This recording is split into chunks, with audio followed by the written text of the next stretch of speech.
ॐ जातवेदसे सुनवामसो ममराति यतो निदहाति वेदः स नः पर्षदति दुर्गाणि विश्वानावेव सिन्धुं दुरितात्यग्निः तामग्निवर्णां तपसा ज्वलन्तीं वैरोचनीं कर्मफलेषु जुष्टाम् दुर्गां देवीगुं शरणमहं प्रपद्ये सुतरसितरसे नमः अग्ने त्वं पारयानव्यो अस्मान् स्वस्तिभिरति दुर्गाणि विश्वा पूश्च पृथ्वी बहुला न उर्वी भवातोकायतनयाय शम्योः विश्वानि नो दुर्गः जातवेदः सिन्धुन्ननाव दुरितातिपर्षि अग्ने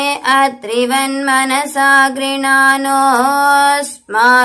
बोध्यविता तनूनाम् प्रीतनाजितगुं सहमानमुग्रमग्निगुं हुवेम परमात् सतस्थात् स नः पर्षदति दुर्गाणि विश्वाक्षामद्देवो अतिदुरितात्यग्निः प्रत्नोषि कमीड्यो अध्वरेषु सनाच्च होता नव्यश्च सत्सि स्वाञ्चाग्ने तनुवं पिप्रयस्वास्मभ्यं च सौभगमायजस्व गोभिर्जुष्टमयुजो निषिक्तं तवेन्द्रविष्णुरनुसञ्चरेम नाकस्य पृष्ठमभिसंवसानो वैष्णवीं लोक इह मादयन्ताम् ॐ कात्यायनाय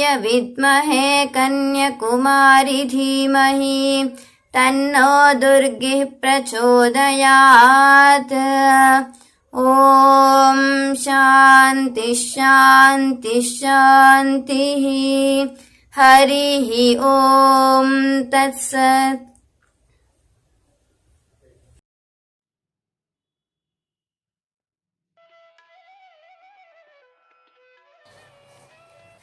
जय जय जननी जय श्री शारदामणि जय जय जननी जय श्री शारदामणि करुणरूपिणी जय मां करुणरूपिणी जय मां आद्याशक्ति परमा प्रकृति आद्याशक्ति परमा प्रकृति अशरणगति जय मां अशरणगति जय मां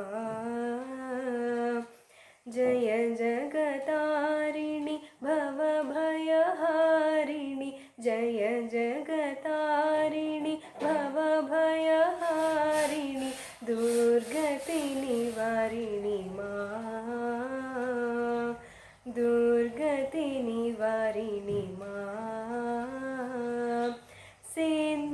सिद्धिप्रदायिनि मुक्तिविधायिनि सिद्धिप्रदायिनि मुक्तिविधायिनि जीवगतिदायिनि मां जीवगतिदायिनि मां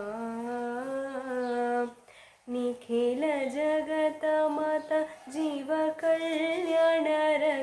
निखिल जगतमाता जीवकल्याणरथ लज्जपटावृतमा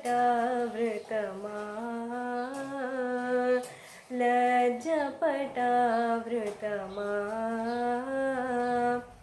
दुर्जन सज्जन सन्तान गणन दुर्जन सज्जन सन्तान गणन पालनकारिणि मां पालनकारिणि मां जय शारदेश्वरि सीताराधा माता मेरी जय शारदेश्वरि सीता राधा माता मेरी यशोधर विष्णु प्रिय माँ, यशोधर विष्णु प्रिय माँ। युगदेव वन्दित सुरनर सेवित, युगदेव वन्दित सुरनर सेवित, नमो नारायणि माँ, नमो नारायणि माँ। जय जय जननी जय श्री शारदामणि, जय जय जननी जय श्री शारदामणि, करुणरूपिणि जय माँ, करुणरूपिणि जय माँ। आद्याशक्ति परमा प्रकृति, आद्याशक्ति परमा प्रकृति, अशरणगत तुमि माँ, अशरणगत तुमि माँ। जय जय जननी जय श्री शारदामणि, जय जय जननी जय श्री शारदामणि, करुणरूपिणि जय माँ, करुणरूपिणि जय माँ, करुणरूपिणि जय माँ।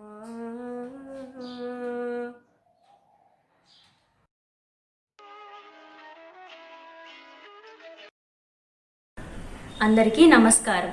నా పేరు శ్రావ్యశ్రుతి. ముందుగా అందరికీ దివ్యజనని శ్రీ శారదాదేవి జన్మదినోత్సవ శుభాకాంక్షలు. ఈ సందర్భంగా నేను ఎంచుకొని మా జట్టు సభ్యులతో చర్చించిన అంశం శారదమ్మ సందేశపు వెలుగులో ఒత్తిడి లేకుండా ఎలా జీవించగలం. ప్రపంచంలోని ప్రతి ప్రాణి మనోవాక్కాయములతో చేసే ప్రతి పని ఆ ప్రాణికి ఆనందాన్ని చేకూర్చేదే. అయితే నిరంతరమైన ఆనందాన్ని గడించేందుకు, ఆ ఆనందంతో కూడిన జీవితాన్ని గడిపేందుకు ప్రతి ఒక్క ప్రాణి కొన్ని అడ్డంకులను అధిరోహించవలసి వస్తుంది. వాటిల్లో ఒత్తిడి ఒకటి. ఒత్తిడి ఈ పదాన్ని మనం ఈ రోజుల్లో తరచూ వింటూనే ఉన్నాము. వ్యక్తి ఆశించినది జరగకుంటే ఆ వ్యక్తి ఒత్తిడికి గురవుతాడు.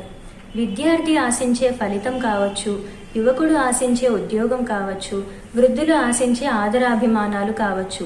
వీటిల్లో ఏవి లభించకున్నప్పటికీ వారందరూ ఒత్తిడికి గురవుతూ ఉంటారు.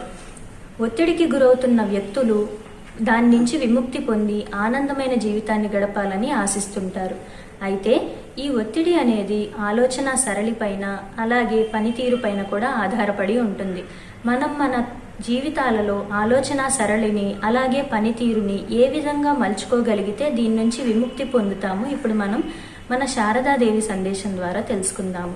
ఆమె ఇలా అంటూ ఉంటారు: నీకు మనశ్శాంతి కావాలంటే ఇతరుల దోషాలను ఎంచకు, నీ తప్పును నీవు తెలుసుకో, సమస్త ప్రపంచాన్ని నీదిగా చేసుకునేందుకు ప్రయత్నించు, నీకు పరాయి వారంటూ ఎవరూ లేరు, అందరూ నీవారే అని ఈ విధంగా చెప్తూ ఉండేవారు. అలాగే మన పనితీరు ఏ విధంగా ఉండాలి అనేది ఎన్నో వేల సంవత్సరాల క్రితం శ్రీకృష్ణునిచే చెప్పబడిన భగవద్గీతలో ఉంది. అది కర్మణ్యేవాధికారస్తే మా ఫలేషు కదాచన మా కర్మఫల హేతుర్భూహు మాతే సంగోస్త్వకర్మణి. అనగా కర్తవ్య కర్మల యందు, వాటిని ఆచరించుట యందు మాత్రమే నీకు అధికారం కలదు, వాటి ఫలితాల యందు నీకు అధికారం లేదు. కర్మఫలములకు హేతువు నీవు కారాదు, కర్మలను త్యజించుటకు నీవు ఆసక్తుడవు కారాదు. అనగా నిష్కామ కర్మతో, కర్తవ్య దీక్షతో కర్మలను నిర్వర్తించు అని దీని భావం. వీటిని, ఈ సందేశాలను అత్యద్భుతంగా అన్వయించి నిత్య జీవితంలో అన్వయించి అత్యద్భుతంగా ఆచరించిన వారు దివ్యజనని శ్రీ శారదాదేవి. అయితే మనకి శ్రీ శారదాదేవి ఎప్పుడు ఒక ఆనంద స్వరూపిణిగా, శాంతి స్వరూపిణిగా, తర్వాత ప్రేమమూర్తిగా మాత్రమే మనకు సుపరిచితం. అయితే మరి ఆమె జీవితంలో ఎటువంటి ఇబ్బందికర సంఘటనలు చోటు చేసుకోలేదా అంటే కాదు. ఆమె జీవితంలో కూడా ఎన్నో విపరీతమైన సంఘటనలు ఉన్నాయి. కానీ ఆమె వాటికి ప్రతిస్పందించిన తీరు మాత్రం అపూర్వమైనది. ఆమె జీవితంలో జరిగిన కొన్ని సంఘటనల గురించి, అలాగే ఆమె ప్రతిస్పందించిన తీరు గురించి ఇప్పుడు మనం తెలుసుకుందాము. దివ్యజనని శ్రీ శారదాదేవి దక్షిణేశ్వరంలోని నహబత్తులో తన జీవితాన్ని గడిపే కాలం అది. ఆమె జీవితం ఆ రోజుల్లో ఒక కఠినమైన తపస్సుతో సమానం. అంతటి కష్టమైన, అంతటి ఒత్తిడిపూర్వకమైన సంఘటనలు తర్వాత అటువంటి జీవితం ఆమె అనుభవిస్తూ ఉన్నప్పటికీ కూడా ఆమె మనస్సులో మాత్రం ఒత్తిడికి ఎటువంటి ఆస్కారము లేదు. దాంతో పాటుగా ఆమె అందరికీ అమ్మగా మారి శాంతిని ప్రసాదిస్తూనే ఉన్నారు. అలాగే శ్రీ రామకృష్ణుల నిర్యాణానంతరం అమ్మ కామార్పుకూర్ చేరుకున్నారు. అక్కడ ఆమెకు తినడానికి కొంచెం ధాన్యం అలాగే ఆకుకూరలు మాత్రమే ఉండగా ఆమె ఎంతో పేదరికాన్ని అనుభవించారు. అలాగే సమాజంలోని చాలామంది ఆమెను వితంతువుగా మారినప్పటికీ సుమంగళిగా జీవిస్తుందని ఎంతో హేళన చేసేవారు. ఈ విధమైన పరిస్థితులు ఉన్నప్పటికీ ఆమె ఆంతరంగిక జీవితం మాత్రం ఆధ్యాత్మిక అనుభూతులతో, గురుదేవుల దర్శనాలతో, పరిపూర్ణమైన ఆనందంతో తొణికిసలాడుతూ ఉండేది. శ్రీ శారదాదేవి గృహస్థ జీవితాన్ని, ఆధ్యాత్మిక జీవితాన్ని రెండింటినీ అద్భుతంగా సమన్వయపరిచి జీవించారు. గృహస్థ జీవితంలో ఆమె కుటుంబ సభ్యులు ఎన్నో విధాలైన ప్రతికూల ప్రవర్తనలు ఆమె పట్ల కనబరిచేవారు. అటువంటి ప్రవర్తనలు ఆమె ఎదుర్కొన్నప్పటికీ, అలాగే ఆధ్యాత్మిక జీవితంలో ఎందరో భక్తులు, ఎందరో శిష్యుల నుంచి ప్రేమ అభిమానాలు ఆమె పొందినప్పటికీ ఆమెను ఆశ్రయించిన ప్రతి ఒక్కరికి ఆమె చక్కగా మాతృప్రేమను, నిష్కల్మషమైన మాతృప్రేమను మాత్రమే అందిస్తూ ఉండేవారు. ఈ విధంగా మనం కూడా మన మనస్సులను అమ్మ చెప్పిన విధంగా శుద్ధంగా ఉంచుకుంటూ నిష్కామ కర్మలను ఆచరిస్తూ ఉంటే ఒత్తిడి లేని జీవితాన్ని, మనము ఆనందమైన జీవితాన్ని కూడా గడపగలుగుతాము. ఈ అవకాశం ఇచ్చినందుకు ధన్యవాదాలు. అందరికీ నమస్కారం. నా పేరు ప్రవీణ. ముందుగా అందరికీ అమ్మ జన్మదిన శుభాకాంక్షలు తెలియజేస్తున్నాను. ఈ సందర్భంగా శారదమ్మ సందేశపు వెలుగులో నిర్ణయాలను తీసుకునే శక్తి అనే అంశంపై నాకు తెలిసిన కొన్ని విషయాలను మీతో పంచుకుంటున్నాను. ఈ ప్రపంచంలో ప్రతి వ్యక్తి కూడా ఒక లక్ష్య సాధనకై నిర్ణయాలను తీసుకోవలసి వస్తుంది. ఒక వ్యక్తి తీసుకునే నిర్ణయమే ఆ వ్యక్తి యొక్క జీవితాన్ని నిర్ధారిస్తుంది. ఏదైనా నిర్ణయం తీసుకోవలసి వచ్చినప్పుడు తొందరపడకపోవటం, భగవంతుడికి పూర్తి శరణాగతి అవ్వటం మనం అమ్మ జీవితంలో గమనించవచ్చు. ఇప్పుడు మనం చూస్తే పానీహాటి అనే గ్రామంలో జరగనున్న సుప్రసిద్ధమైన మహోత్సవంలో అమ్మ పాల్గొనాలనే కోరికను ఒక భక్తురాలి ద్వారా గురుదేవులకు తెలియచేస్తారు. దానికి గురుదేవులు ఆమెకు రావాలనిపిస్తే రావచ్చు అని అన్నారు. ఈ విషయం తెలుసుకున్న అమ్మ తన నిర్ణయాన్ని మార్చుకుంటారు. ఆ తర్వాత గురుదేవులు ఈ విధంగా అంటారు, తను రాకపోవడం మంచిదైంది. ఒకవేళ తను వచ్చి ఉంటే అక్కడ అందరూ హంసి వచ్చారు అని అనేవారు అని అన్నారు గురుదేవులు. ఆ తదనంతరం గురుదేవుల జన్మస్థలంలో గుడి కడదామని భావిస్తారు. అప్పుడు బంధువైనటువంటి లక్ష్మి అమ్మతో ఈ విధంగా అంటారు, అమ్మ, గుడి నిర్వహణ బాధ్యతలు మనం స్వీకరిస్తామా లేక సాధువులు స్వీకరిస్తారా? అప్పుడు అమ్మ ఏం చెప్తారంటే, ఈ గుడి నిర్వహణ బాధ్యతలు సాధువులే స్వీకరిస్తారు. ఎందుకంటే ముందు ఈ గుడిని దర్శించడానికి ఎంతోమంది భక్తులు, ఎన్నో కులాల వాళ్ళు, ఎన్నో మతాల వాళ్ళు, విదేశీయులు అందరూ వస్తారు. ఇది సాధువుల కింద ఉంటేనే అందరికీ అందుబాటులో ఉంటుంది అని అన్నారు అమ్మ. అమ్మ ఎంత దూరదృష్టితో ఆలోచించారో మనం దీనిని బట్టి మనకి అర్థమవుతుంది. అనంతర కాలంలో ప్లేగు వ్యాధి వచ్చినప్పుడు స్వామీజీ బేలూరు మఠాన్ని అమ్మి దానితో వచ్చిన డబ్బుతో సేవా కార్యక్రమాలు నిర్వర్తిద్దాం అని అనుకుంటారు. కానీ అమ్మ దానికి అంగీకరించరు. అమ్మ అంటారు, ఈ బేలూరు మఠం నా పేరు పైన ఉంది, దీనిని అమ్మడానికి నరేంద్రకి ఎటువంటి హక్కు లేదు అని చెప్తారు. దీనిలోని అంతరార్థం కనుక మనం గమనిస్తే, ఒకవేళ బేలూరు మఠాన్ని అమ్మితే దానితో వచ్చే డబ్బుతో ఈ ఒక్క సేవా కార్యక్రమాన్ని మాత్రమే నిర్వహించగలరు. అదే కనుక బేలూరు మఠం ఉంటే ముందు ఎంతోమంది భక్తులు ఇక్కడకు వచ్చి సేవా కార్యక్రమాలు నిర్వహిస్తారు అని అంటారు అమ్మ. గురుదేవులు కూడా అమ్మని అమ్మతో ఎన్నో నిర్ణయాలను అడిగేవారు. మఠం గురించి లేక గుడి గురించి, భక్తుల గురించి అమ్మతో చర్చిస్తూ ఉండేవారు. రామకృష్ణ మఠం ఏర్పడడానికి ప్రధాన కారణం అమ్మ.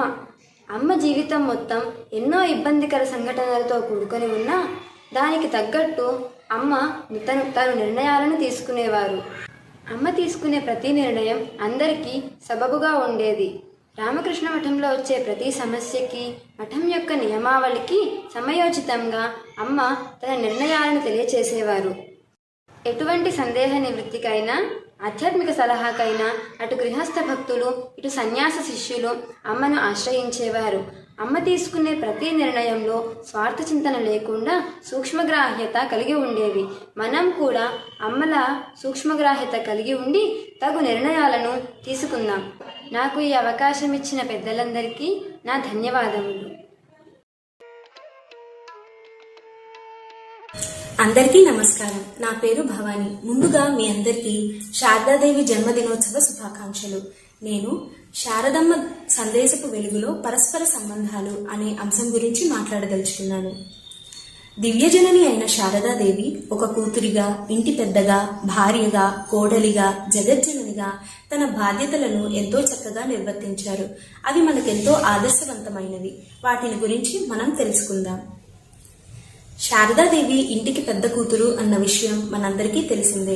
ఆవిడ చిన్నతనం నుండి వారి అమ్మగారికి ఎంతో సహాయపడేవారు. ఇంటి పనుల్లో సహాయం చేయడమే కాకుండా తమ తోబుట్టువుల బాగోగులను చూసుకోవడంలో కూడా శారదాదేవి పాత్ర ఎంతో ప్రధానమైనది. వివాహానంతరం రామకృష్ణుల వారు శారదాదేవితో ఇలా అంటారు: ఏంటి, నన్ను ఐహిక మార్గంలోకి నెట్టేయడానికి వచ్చావా అని. దానికి శారదాదేవి, లేదు, మీరెంచుకున్న పారమార్థక జీవితంలో సహాయం చేయడానికి నేను వచ్చాను అని బదులిస్తారు. అలాగే నడుచుకుంటారు కూడా.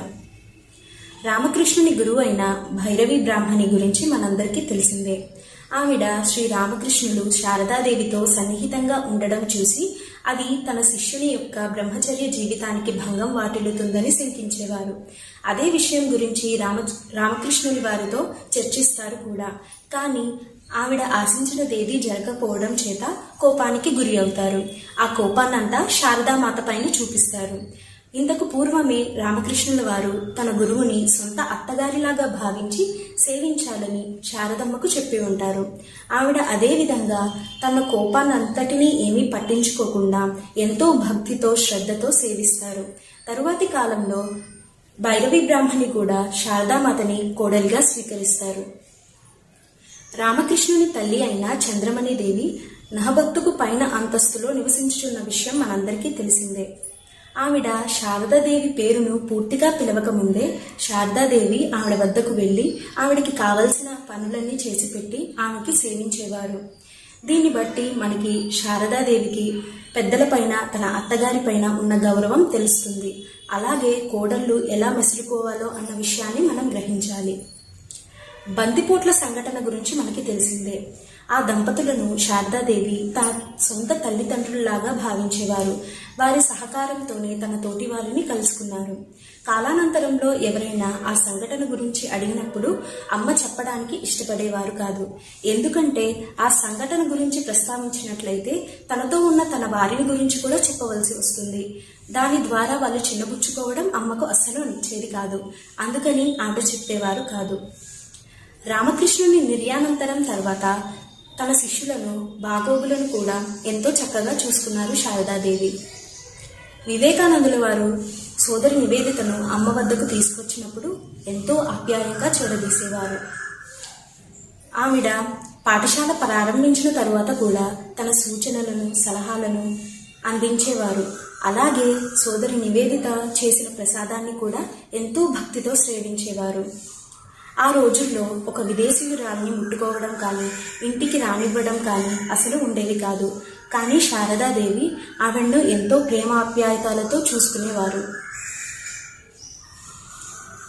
కుల, మత, జాతి, వర్గ విభేదాలు ఇవేవీ లేకుండా అమ్మ అంటూ తన వద్దకు ఎవరైనా వస్తే వారికి తగిన సహాయం చేసి జగజ్జననిగా ఖ్యాతినందారు. తరువాతి కాలంలో కూడా తమ తమ్ముని యొక్క సంతాన బాధ్యతను కూడా అమ్మనే స్వీకరించారు. నేను తీసుకున్న ఈ ఒక్క అంశమనే కాదు, శారదాదేవి జీవితంలో జరిగిన ప్రతి ఘట్టం మనకెంతో స్ఫూర్తిదాయకం, మనం ఆచరింపవలసిన విషయం. నాకు ఈ అవకాశం ఇచ్చిన అందరికీ ధన్యవాదాలు.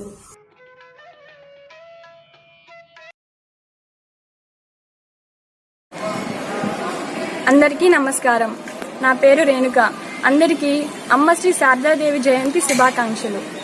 అమ్మ జయంతి సందర్భంగా శారదమ్మ సందేశపు వెలుగులో ఆధ్యాత్మిక సాధన అనే అంశంపై అమ్మ జీవితంలో జరిగిన కొన్ని సంఘటనలను ఈరోజు నేను మీతో మాట్లాడతాను. ప్రస్తుతం అమ్మ జీవితం అసంఖ్యాక హృదయాలను అలరింపచేస్తూ ఉంది. జయరాంబాటిలోనూ ఉద్బోధనలోనూ నిర్విరామంగా అమ్మ అమ్మ అంటూ నినదించే జనసమూహాలు ఎన్నో. భగవన్ మార్గంలో నడిచే వారికి ఆధ్యాత్మిక సాధన ఎంతో ముఖ్యం.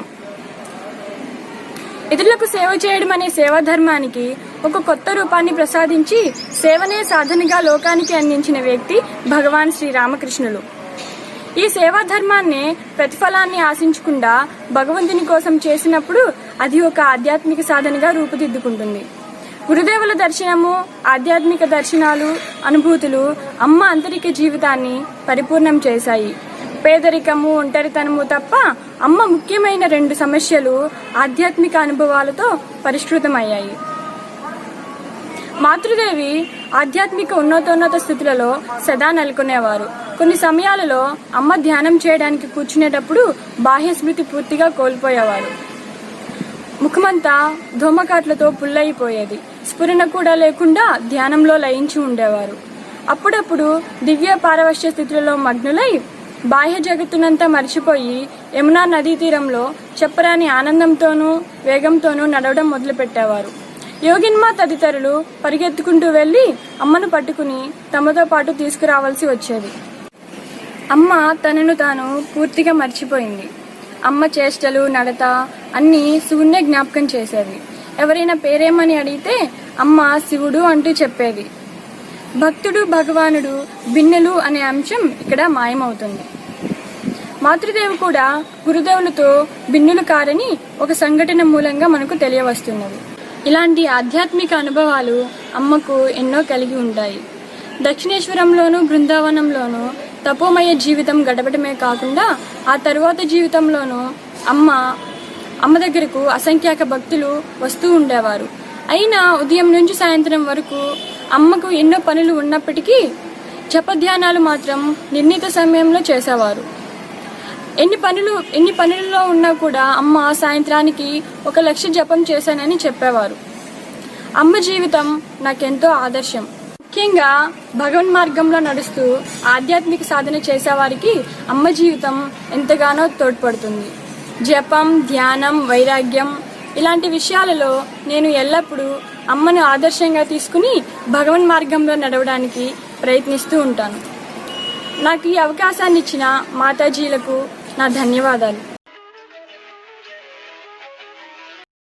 My dear respectable Mataji's, devotees and all my dear sisters, ఈరోజు భారతదేశపు మహిళల జీవితంలోని కష్టకాలంలో లోటుపాట్లను ఏ విధంగా భర్తీ చేసుకొని శాంతి, జాలి, దయ, కరుణ, ప్రేమ ఉండి తమ అందమైన జీవితాలను ఉన్నత స్థానంలో నిలుపుటకై సాక్షాత్తు ఆ జగన్మాతయే శ్రీ శారదామాత రూపంలో దివి నుంచి భువికేగి మన భారతదేశ మహిళల యొక్క జీవితాలకు బంగారు బాట వేసి ఆదర్శంగా నిలిచిన శ్రీ శారదామాత జన్మదిన పర్వదినం కారణంగా నేను శ్రీ శారదామాత జీవిత చరిత్రను తెలుసుకున్నట్టుకు ప్రయత్నించి తెలుసుకున్న దానిలో నాకు నచ్చి నా మరియు మహిళల జీవితాలలో శాంతివంతమైన జీవితాలలో ప్రధాన పాత్ర పోషిస్తున్న అంశం సర్దుబాటుతనం అనే అంశంపై నేను తెలుసుకొని నేర్చుకున్న అంశాలను మీతో పంచుకోవాలనుకుంటున్నాను. మాతృదేవి మహిళా లోకానికి ప్రసాదించిన కానుకలలో అతి ముఖ్యమైనది సర్దుబాటుతనం. మనకంటూ ఏర్పరిచిన జీవితాలను కష్టాలతోనూ, దుఃఖాలతోనూ, లోటుపాట్లతోనూ, కొరతలతోనూ యథాతథంగా స్వీకరించాలి. ఎందుకనగా మనం భగవంతుడు మనకిచ్చిన వరప్రసాదం, మన పుట్టుకతోనే భగవంతుడు మనకిచ్చి పంపిన వరప్రసాద కానుకలు కాబట్టి భగవంతునిపై నమ్మకం ఉంచి వాటిని ప్రేమతోనూ వినమ్రతతోనూ స్వీకరించాలి. ఇది మాతృదేవి జీవితంలో ప్రతి ఘట్టంలోనూ ప్రతిబింబిస్తుంది. అమ్మ జీవిత చరిత్రలో, అమ్మ సర్దుబాటుతనపు జీవితంలో నాకు నచ్చిన ఒక ఘట్టం. అమ్మ గురుదేవుని సేవ నిమిత్తం దక్షిణేశ్వరంలో ఒక చిన్న గదిలో నివసించేవారు. అది ఎంత చిన్న గది అంటే కాళ్ళు చాపుకొని పడుకోవడానికి కూడా వీలు లేనంత చిన్న గది. కాళ్ళు ముడుచుకొని పడుకునేవారు. అక్కడే సామాన్లు ఉండేవి, అక్కడే భోజనం చేసేవారు. అమ్మ గదికి రామకృష్ణుల వారి గదికి సుమారు కేవలం 75 అడుగుల దూరం మాత్రమే ఉండేది. అంత దగ్గరలో ఉన్నా కానీ అమ్మకి 6 నెలల వరకు రామకృష్ణుల వారి దర్శనం కలగలేదు. అందుకని అమ్మ చింతించకుండా, కృంగిపోకుండా అమ్మ గదిలోని తడికల సందుల్లో నుంచి చూసి దర్శనం చేసుకొని చరితార్థులయ్యేవారు. ఈ ఘట్టం నుంచి నాకు తెలిసి నేను నేర్చుకున్నది ఏమంటే, మనకున్నంతలోనే సంతోషపడాలి, సర్దుకుపోవాలి. నాకు ఇది కావాలి, నాకు ఇంత కావాలి అని అనుకోకుండా మనకున్న దానిలోనే సర్దుబాటుతనం చేసుకొని జీవించాలి అనేది నేను నేర్చుకున్నాను. అలానే అమ్మ జీవితంలో మరొక ఘట్టం ఏమిటంటే, గురుదేవులు వైద్యం నిమిత్తం దక్షిణేశ్వరం నుండి శాంపపూర్ వెళ్ళారు. అప్పుడు అమ్మ కూడా గురుదేవుని సేవ నిమిత్తం దక్షిణేశ్వరం నుండి శాంపపూర్ బయలుదేరారు. అక్కడ గురుదేవులు బస చేసిన ఇల్లు చాలా చిన్న ఇల్లు. అక్కడ మహిళలకు, ఆడవాళ్లకు విడివిడిగా రూములు ఉండేవి కావు. కనుక ఆ ఇంటి నిండా అప్పటికి రామకృష్ణుల వారి భక్తులు నిండి ఉండేవారు. అమ్మ జీవితం లజ్జాస్వరూపిణి కావున అటువంటి ఇంట్లో అమ్మ జీవించగలదో లేదో అనే సందిగ్ధంలో భక్తులు ఉండేవారు. అప్పుడు అమ్మ వారితో ఇలా అన్నారు: ఎప్పుడు ఎలాగో అప్పుడు అలాగా, ఎక్కడ ఎలాగో అక్కడ అలాగా, ఎవరితో ఎలాగో వారితో అలాగా అనేవారు గురుదేవులు అని చెప్పి ఆ పరిస్థితులకు అనుగుణంగా జీవించేవారు. ఈ ఘట్టము నుండి నేను తెలుసుకున్నది ఏమనగా, మనకు ఉన్న దానిలోనే మనం సర్దుకుపోవాలి. ఎటువంటి కష్టకాలమును వచ్చినా ఎదుర్కొని మన నిర్ణయం, మన సొంత లక్ష్యానికి నెరవేరే వరకు ఎటువంటి లోటుపాట్లు ఎదురైనా కానీ వాటిని అధిగమించి పయనించి అందులోనే విజయం సాధించాలనేది నేను తెలుసుకున్నాను. సుఖదుఖాలతో కూడుకున్నదే జీవితం. దుఃఖం లేకపోతే సుఖం యొక్క విలువ ఎరగగలమా మనం? లేదు కదా. అయితే ఒకానొక సమయంలో దుఃఖం ఏమిటంటే, అమ్మ ఒకానొక సమయంలో అద్భుతంగా వివరించారు. నిజం ఏమిటంటే, భగవంతుడు మనకిచ్చిన దివ్యమైన వరప్రసాదం దుఃఖం. అది భగవంతుని అవ్యాజ కరుణకు ప్రతీక అని నా విశ్వాసం అనేవారు అమ్మ. ప్రపంచంలో మన చుట్టుపక్కల ఉండేవారు అప్పుడప్పుడు మన చుట్టుపక్కల మన తోటి వారు ఉంటూ అప్పుడప్పుడు వాళ్ళు అంటూ ఉంటారు, ప్రపంచంలోని అన్ని కష్టాలు నాకే వచ్చాయి, ప్రతి దానిలోని కష్టమే అని ఆవేదన చెందుతూ ఉంటారు. ప్రపంచంలోని అన్ని కష్టాలు నీకే వచ్చాయి అంటే భగవంతుని ఆ దివ్య దృష్టి మీపై ఉన్నది అని అర్థం. ఆ కష్టకాలంలో భగవంతుని జాలి, దయ, కరుణ మీపై ఉంటూ ఆ కష్టకాలం నుంచి తగిన సమయంలో విముక్తులను చేస్తాను అని అర్థం. ఇటువంటి ఈ కష్టకాలం కావున ఆ భగవంతుని దివ్య దృష్టి మనపై ఉంటుందని నమ్మి భగవంతుని నమ్మి మనం ఆ కష్టకాలంను ఎంతో ప్రేమతోనూ వినమ్రతతోనూ స్వీకరించాలి, గౌరవించాలి. భగవంతుడు సృష్టించిన ఈ జీవితం అను నాటకంలో భగవంతుడు మనకు ఏ పాత్రను విధిస్తాడో ఆ పాత్రలోనే మనం జీవించాలి. భగవంతుడు ఇప్పుడు రాణిలాగా పాత్రను ఇస్తే రాణిలాగా, సేవకురాలిగా పాత్రనిస్తే సేవకురాలిగా జీవించి అందులోనే అత్యున్నత స్థానానికి ఎదిగి అందులోనే ప్రతిభ పొందాలని నేను నేర్చుకున్న విషయం. థ్యాంక్ యూ, ధన్యవాదములు.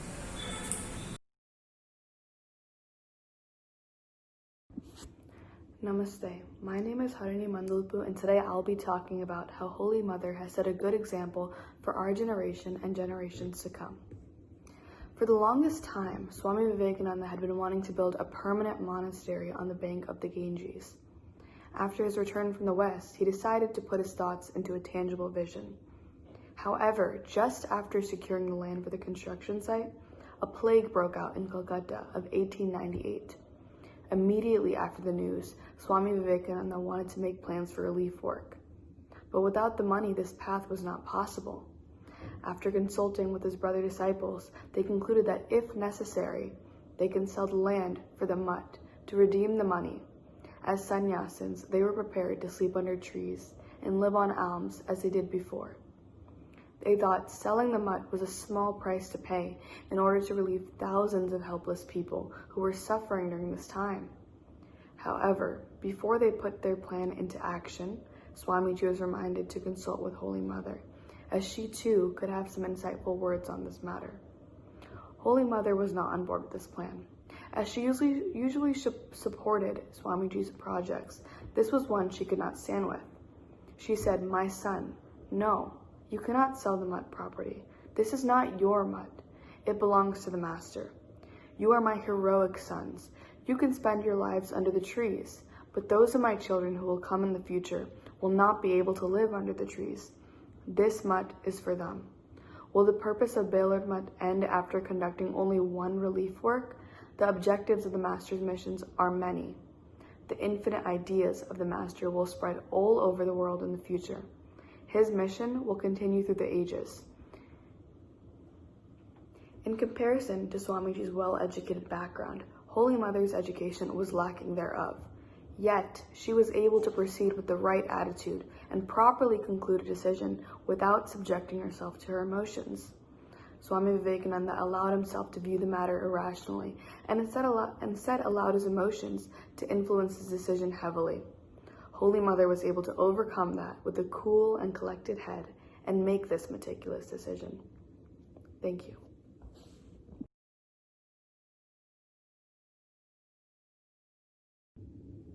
Namaste. My name is Neha Mandlapla and I'll be talking about how Holy Mother set forth an example of how we must adjust to time and situation.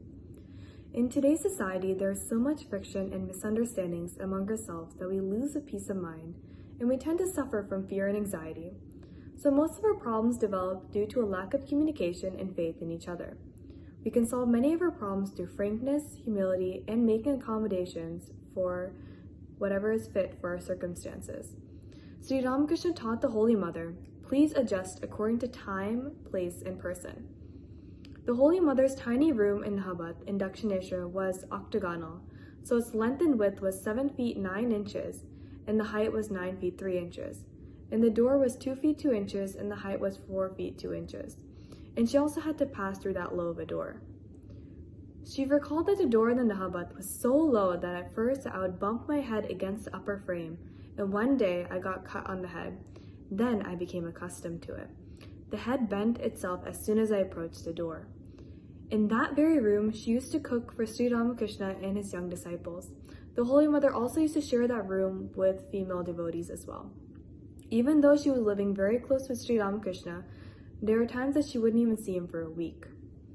When she lived in Nahabat, there were also no bathing or toilet facilities available, and moreover, the temple garden was a public area where there was no privacy for women. The Holy Mother also was extremely bashful and modest, so she kept herself veiled so that nobody would see her face at all.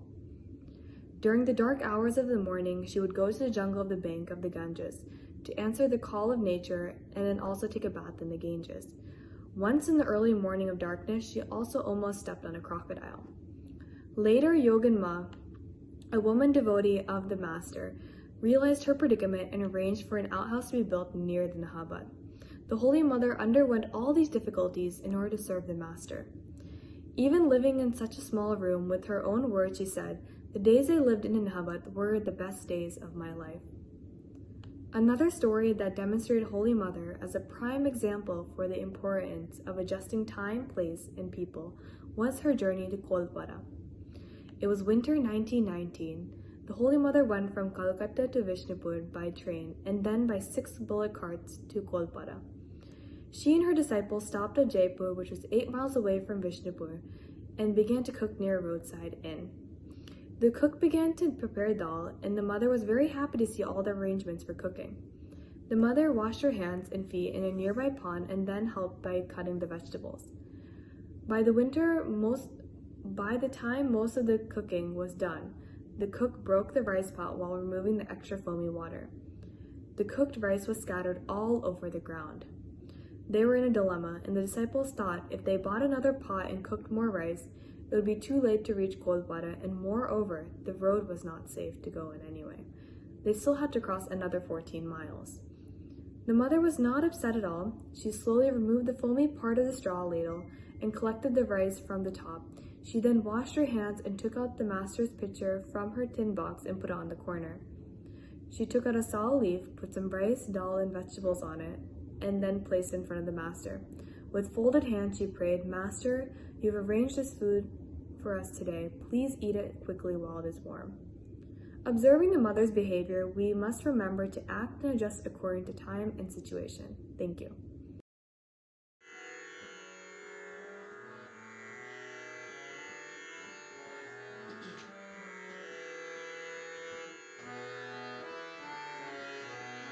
नमस्कार, मैं सुलोचना सलाम कक्षा 11वीं की छात्रा हूँ। हम सभी छात्राएं रामकृष्ण मिशन विवेकानंद विद्यापीठ माँ शारदा कन्या छात्रावास की बालिकाएं हैं। हम माँ शारदा जयंती के उपलक्ष्य पर कुछ भजन प्रस्तुत करना चाहते हैं। అమ్మా కరుణామయి వచ్చావమ్మా, దిక్కులేని నన్ను ఉద్ధరించడానికే వచ్చావమ్మా. నారీ దేహధారణ చేసి పతితులను ఉద్ధరించడానికే వచ్చావా అమ్మా. నీ పద్మాలను నేను ఎలా పూజించను తల్లి.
హే దయామయి శారద, నా ఈ విషయవాసల్ని తొలగించమ్మా. మల్లె చిత్తమైన నేను నిన్ను ఎలా తెలుసుకోగలను తల్లి? ఈ జగత్తులో మాతృభావాన్ని చూపించడానికే నువ్వు అవతరించావమ్మా. నా ఈ మోహాన్ని తొలగించి నన్ను నీ ఒడిలోనికి చేర్చుకో అమ్మా.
శారద, దిక్కులేని వారికి నీవే దిక్కు తల్లి. నన్ను మర్చిపోయావా అమ్మా? నిస్సారమైన నా ఈ జీవితాన్ని సారవంతం చేయి తల్లి.